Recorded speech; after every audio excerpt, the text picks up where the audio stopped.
അജിത് കുമാറിന് പകരം എച്ച് വെങ്കടേഷിന് ക്രമസമാധാന ചുമതലയുള്ള ADGPയുടെ പദവി നൽകിയേക്കുമെന്ന സൂചനകൾ ലഭിക്കുന്നു.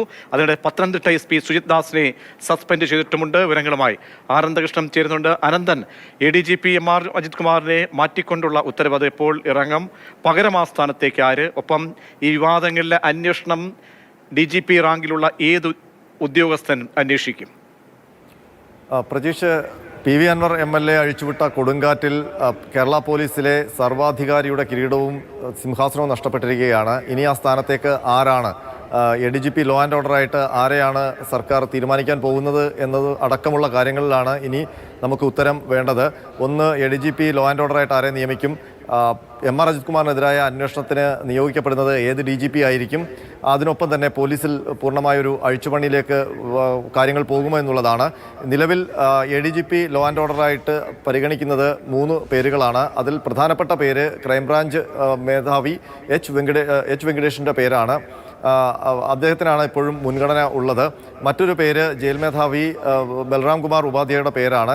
ഈ 2 പേരിലാണ് പ്രധാനമായും പരിഗണന നിൽക്കുന്നത്. അതല്ലെങ്കിൽ ഇന്റലിജൻസ് ADGP മനോജ് എബ്രഹാമിനും ഒരു സാധ്യതയുണ്ട്. ഏറ്റവും കൂടുതൽ സാധ്യത എച്ച് വെങ്കടേഷിന് തന്നെയാണ്. മറ്റൊന്ന്, ഈ അന്വേഷണം നടത്തുന്നത് ആര്? MR അജിത് കുമാറിനെതിരായിട്ട് DGP റാങ്കിലുള്ള ഉദ്യോഗസ്ഥൻ അന്വേഷിക്കും എന്നാണ് മുഖ്യമന്ത്രി പ്രഖ്യാപിച്ചിരിക്കുന്നത്.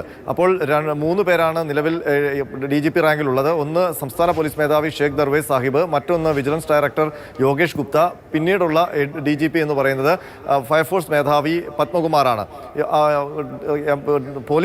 പോലീസിന്റെ ചീഫായിട്ടുള്ള ഷേഖ് ദർവേസ് സാഹിബിന് ഈ അന്വേഷണ ചുമതല നൽകാനുള്ള സാധ്യത കുറവാണ്.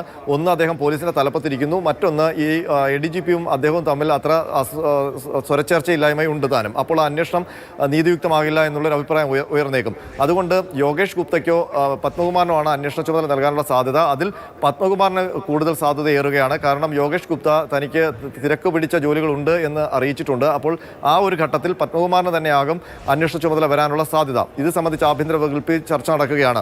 മറ്റൊന്ന്, ഇപ്പോൾ സുജിത് ദാസിനെ സസ്പെൻഡ് ചെയ്യാൻ തീരുമാനിച്ചിട്ടുണ്ട്. അത് സംബന്ധിച്ചുള്ള ഉത്തരവ് അല്പസമയത്തിനകം തന്നെ ഇറങ്ങും. ഏതായാലും ഒരു കേരള പോലീസിലെ ഏറ്റവും ഉന്നതനായ DGPയേക്കാൾ അധികാരം കൈയാളി വെച്ചിരുന്ന ഒരു ഉന്നത IPS ഓഫീസറാണ് MR അജിത് കുമാർ. അദ്ദേഹമാണ് ആ സ്ഥാനത്ത് നിന്ന് പടിയിറങ്ങുന്നത്.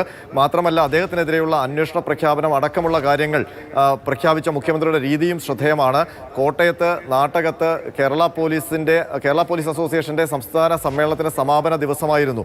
ആ വേദിയിൽ നിന്നുകൊണ്ടാണ് മുഖ്യമന്ത്രി MR അജിത് കുമാറിനെതിരായ അന്വേഷണം പ്രഖ്യാപിക്കുന്നത്. ആ അന്വേഷണം തൻ്റെ പോലീസ് ശ്രേണിയിലുള്ള ഏറ്റവും താഴെ റാങ്കിലുള്ള ഉദ്യോഗസ്ഥരുടെ അസോസിയേഷൻ അവരുടെ മുന്നിൽ വെച്ച് അങ്ങനെ ഒരു പ്രഖ്യാപനം ഉണ്ടാവുക, അത് MR അജിത് കുമാറിനെ സംബന്ധിച്ച് വലിയൊരു ശിക്ഷ കൂടിയാണ്. പ്രജീഷ്, ശരി. ആനന്ദകൃഷ്ണനാണ് വിവരങ്ങൾ നൽകിയത്.